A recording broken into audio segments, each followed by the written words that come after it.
Buen día para todos. Nosotros somos estudiantes de la Universidad del Tolima del programa Ingeniería de Sistemas de cuarto semestre de la asignatura la Física 1, de lo cual nos correspondió la unidad número 2 y la pregunta generadora, ¿cómo entender las causas por las cuales se produce el movimiento? Nuestra CIPA se llama JJ y su pandilla, de lo cual está conformada por los estudiantes Linda Valentina González Vega, Juan José Ardila Castiblanco, Cristian Gabriel Bejarano Urrutia y mi persona, Estefany Lizeth Solano Puentes. A continuación les daremos unas bases para que ustedes puedan identificar y también puedan tener un contexto de lo que se vendrá después. Básicamente, el movimiento se entiende como un cambio de posición que experimenta un cuerpo en un espacio de tiempo determinado, es decir, que el sujeto o el fenómeno se da con base en un punto de referencia específico de un punto A hacia un punto B, y es decir, que el punto de inicio de la acción.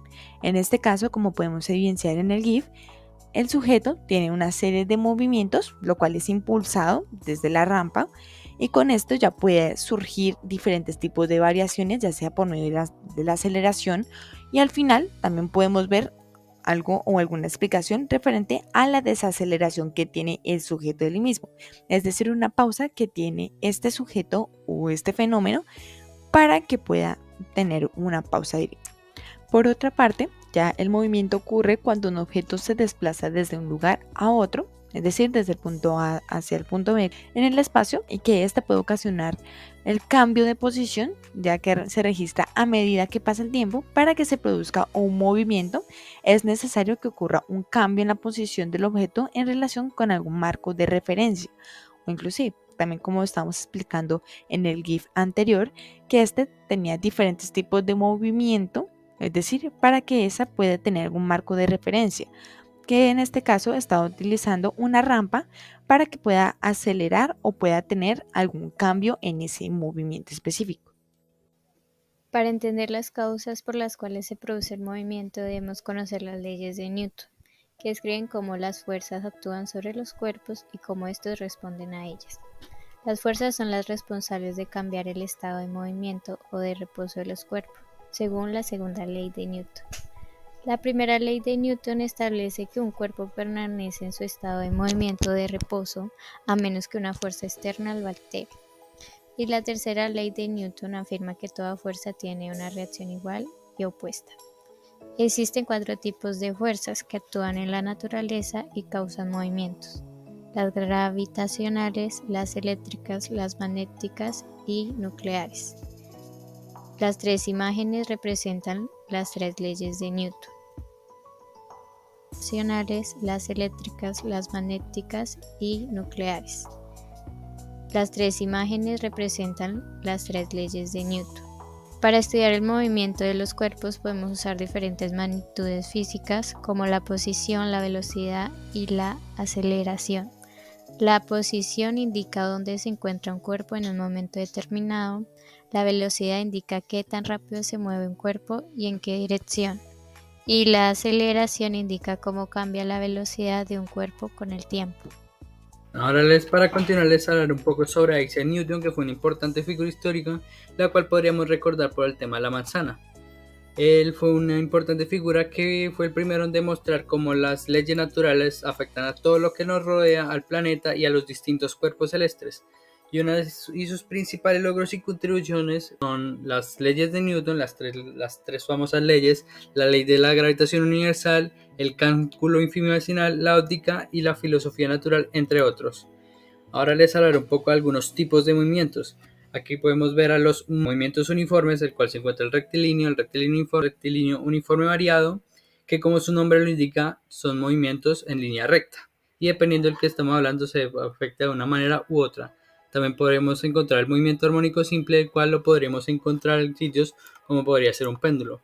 También tenemos el movimiento parabólico, que es el movimiento, como su nombre indica, en forma de parábola, como podría ser un balón lanzado. También podemos encontrar el movimiento circular uniforme y el circular uniformemente acelerado. Vamos a hablar de los principales factores y conceptos relacionados con el movimiento.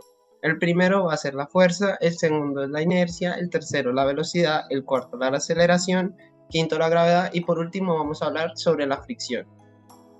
Para la fuerza, entonces tenemos que es una magnitud que puede cambiar la velocidad. o la dirección de un objeto en movimiento. La fuerza neta actúa como una causa de aceleración. Entonces, esta magnitud vectorial mide la intensidad del intercambio de momento lineal entre dos cuerpos. ¿Qué dos cuerpos? Como por ejemplo acá vemos al muchacho llevando la carretilla. La unidad de medida de la fuerza es el newton y se representan con la n y es nombrada así por el científico que la descubrió, fue Isaac Newton. Ahora vamos a hablar de la inercia, que la inercia fácilmente es la tendencia de un objeto a mantener su estado de movimiento. Entonces, a menos que una fuerza externa actúe sobre él. Un ejemplo claro de esto es cómo se ve acá el cinturón de seguridad. ¿Esto cuándo se ve? Cuando estamos en un automóvil, lo que pasa es que pues, nosotros vamos en movimiento. Si el conductor frena bruscamente, nuestro cuerpo automáticamente va hacia adelante. ¿Esto qué pasa? Pues ahí nuestro cuerpo está ejerciendo inercia pues, al movimiento normal, que sería ir hacia adelante. Pero ahí entra el cinturón de seguridad para evitar que nuestro cuerpo pues, siga de largo.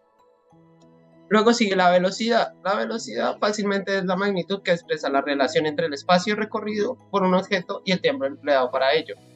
Entonces, como se muestra en la foto del Espíritu González, lo que quiere decir es cuántos metros recorrió y en cuántos segundos, cuántos minutos, así. Entonces, la unidad más reconocida de esto según el sistema internacional es metros sobre segundo. En comparación con la aceleración es la tasa de cambio de la velocidad respecto al tiempo.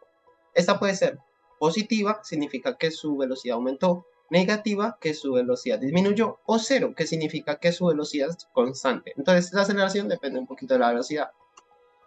La gravedad, pues, es un fenómeno natural por el cual los objetos y campos dotados de masa son atraídos entre sí. Mayormente se observa en los planetas, galaxias y demás objetos del universo. Aquí vemos la foto de Sid, el perezoso, en la película de la Era del Hielo, cuando, pues, por la gravedad en la cascada cae. Y por último, la fricción, que es la fuerza que existe entre dos superficies en contacto que se opone al deslizamiento. ¿Esto qué quiere decir? Y se genera por imperfecciones. Por ejemplo, una lija. Una lija, cuando ustedes van a pasar una lija por una mesa, por ejemplo, obviamente se dan cuenta que le cuesta desplazarse. ¿Por qué? Es porque la lija tiene ligeras imperfecciones que hacen pues que su desplazamiento no sea liso, sino que es como más rígido, más duro.